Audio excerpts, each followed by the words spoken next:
A xornada electoral paraliza case todo o país, pero existen establecementos e locais que non se deteñen nin polas urnas.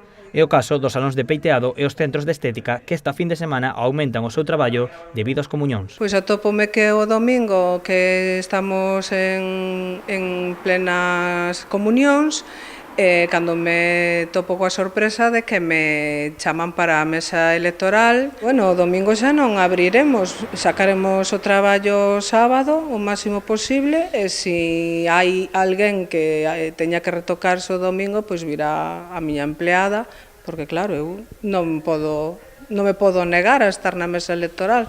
María Elba Castro tiña 10 citas para o domingo e tivo que trasladalas ao sábado, coa masificación de traballo que iso supón.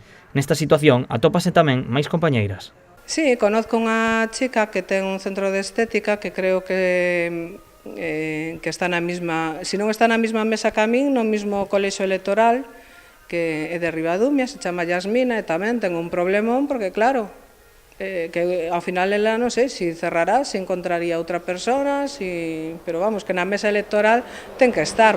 As autónomas presentaron unha reclamación, pero a Xunta Electoral denegou as súas alegacións. Fixen unha reclamación, pero me veu denegada, e a contestación que me deron era que o meu traballo non era un ben para a comunidade.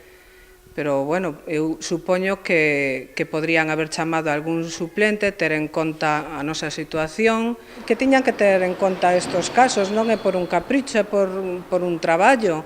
Podrían haber chamado a suplentes ou xente do paro ou alguén que queira ir á mesa electoral, porque que non te podes negar.